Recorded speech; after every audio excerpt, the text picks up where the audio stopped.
देखो आज मार्केट जैसे ही ओपन हुआ दबाव काफ़ी ज़्यादा देखने को मिला। निफ्टी और सेंसेक्स में 1% के ऊपर का दबाव देखने को मिला जैसे ही मार्केट ओपन हुआ। लेकिन अगर आप नोटिस करोगे तो मार्केट में गिरावट के बाद रिकवरी भी काफ़ी बड़े फिगर में देखने को मिला है। जी हाँ, जहाँ पे नुकसान 1% के ऊपर का देखने को मिल रहा था निफ्टी 50 में, वहाँ पे पॉजिटिव में निफ्टी और सेंसेक्स क्लोज होते हुए देखने को मिले। स्मॉल कैप और मिड कैप इंडेक्स का भी आंकड़ा ऐसा ही देखने को मिला, रिकवरी काफ़ी ज़्यादा देखने को मिला। आखिर किन कारणों से मार्केट क्लोज होते होते जो बहुत बड़े फिगर में दबाव था वो पॉजिटिव आंकड़ों से देखने को मिला, और आखिर में अब म्यूचुअल फंड इन्वेस्टर को क्या गलती नहीं करना चाहिए, आज के वीडियो में इन सारे पॉइंट्स पे हम विश्लेषण रखेंगे। चलिए शुरुआत करते हैं। लेकिन आप में से बहुत ऐसे इन्वेस्टर हैं जिनको पोर्टफोलियो रिव्यू और डिज़ाइन को लेकर प्रॉब्लम है, डिस्क्रिप्शन बॉक्स में आए, डिटेल चेक करें और व्हाट्सअप नंबर के थ्रू हमारे साथ जुड़ सकते हैं। देखो अगर देखा जाए तो निफ्टी 50 में जो लेवल था वो आप देख सकते हो, यहाँ पे लो से करीबन 319 पॉइंट रिकवर हुआ है। ऑलमोस्ट 1.37% का रिकवरी देखने को मिला है। इट मीन्स कि जहाँ 1% का गिरावट था वहाँ पे निफ्टी 50 में करीबन 6 जो पॉइंट है ऐड होते हुए देखने को मिले, आंकड़े पॉजिटिव में क्लोज हुए। ठीक वैसे ही अगर मैं सेंसेक्स की बात करूं तो सेंसेक्स भी यहां पे अपने लो से करीबन 1.53% रिकवर हुआ है।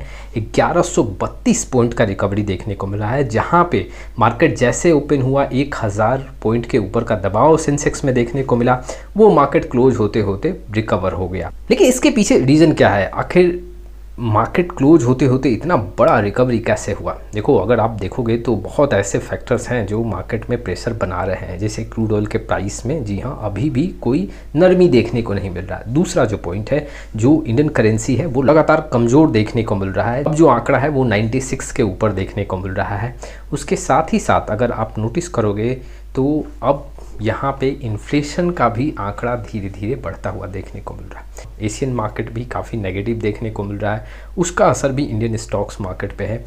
तो अगर ये सारे फैक्टर को मैं कंसीडर करूँ तो वाकई में मार्केट में प्रेशर यहाँ पे आने वाले समय में देखने को मिल सकता है। लेकिन आज क्या हुआ कि मार्केट जी हाँ गिरावट के बाद इतनी तेज़ी से रिकवरी होता हुआ देखने को मिला। देखो मार्केट में जो इतना बड़ा गिरावट हुआ, इन्वेस्टर ने भर भर के खरीदारी किया है। जी हाँ, बहुत ऐसे स्टॉक्स हैं जो 5% 7% टूटे, वहाँ पे खरीदारी होता हुआ देखने को मिला।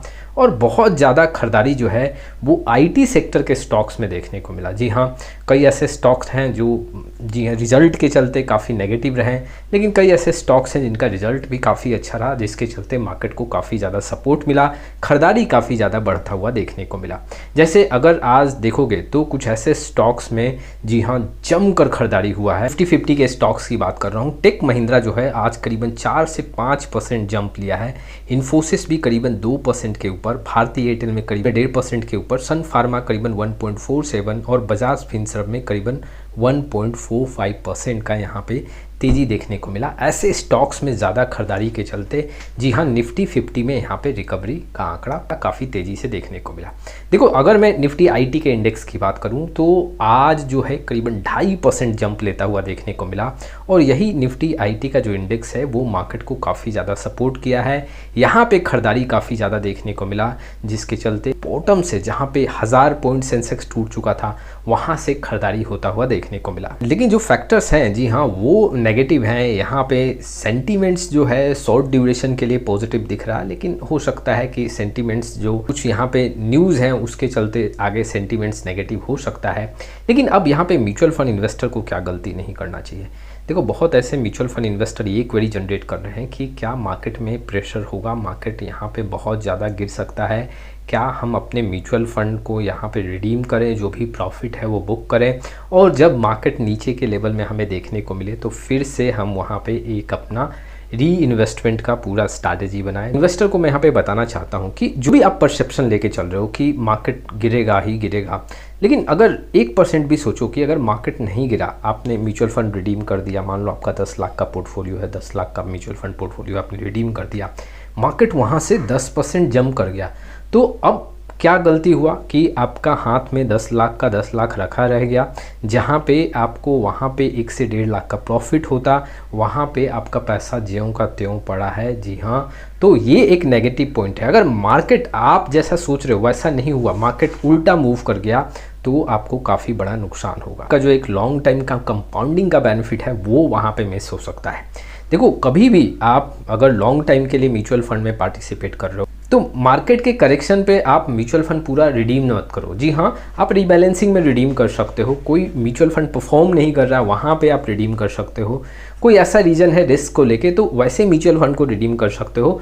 बट मार्केट के ट्रेंड को देख के आप अगर म्यूचुअल फंड को रिडीम कर रहे हो और आपके पास समय है 7 साल 10 साल का समय है, तो ये एक सही डिसीजन नहीं है। आपको लॉन्ग टाइम के लिए अपने इन्वेस्टमेंट को कंटिन्यू करना चाहिए। हाँ, अगर आपके पोर्टफोलियो में गिरावट होता है, मान लो कि जहाँ पे 2 लाख का प्रॉफिट था वहाँ पे 2 लाख का नुकसान देखने को मिलता है, तो वहाँ धीरे धीरे आपको पैसा और लगाना चाहिए, धीरे धीरे और वहाँ पे इन्वेस्टमेंट को इंक्रीज़ करना चाहिए, जिससे लॉन्ग टाइम में उसका बेनिफिट देखने को मिले। अगर आप वहाँ पे म्यूचुअल फंड पोर्टफोलियो पूरा रिडीम कर देते हो, मार्केट आपके अगेंस्ट गया, तो आपको काफ़ी बड़े फिगर में नुकसान देखने को मिल सकता है। तो ये गलती आपको नहीं करना चाहिए, क्योंकि देखो, कोई भी नहीं जानता कि मार्केट का ट्रेंड कैसा होगा। जी हाँ, यहाँ से 10% गिरेगा, यहाँ से 15% का गिरावट होगा, या फिर मार्केट कंसोल करेगा, मार्केट में प्रेशर होगा, 2 साल तक रुकेगा, मार्केट 1 साल तक यहाँ पे इसी ट्रेंड में रहेगा, कोई नहीं बता सकता। तो इसके लिए आपको वैसे स्ट्रैटेजी बनाना है जिसमें मार्केट अगर नीचे जाए या ऊपर जाए तो आपको दोनों तरह से फ़ायदा हो। और उसके लिए मैं लगातार इन्वेस्टर के सामने ये स्टेटमेंट देता हूँ कि गिरावट पे लमसम करो, लॉन्ग टाइम के लिए आप अपने इन्वेस्टमेंट को कंटिन्यू करो। तो ये कुछ इन्फॉर्मेशंस हैं जो इन्वेस्टर के लिए काफ़ी इंपॉर्टेंट है। आपका क्या राय है इस वीडियो को लेकर कमेंट बॉक्स में ज़रूर आएँ। फिर मिलेंगे एक नए वीडियो के साथ, तब तक के लिए जय हिंद, जय भारत।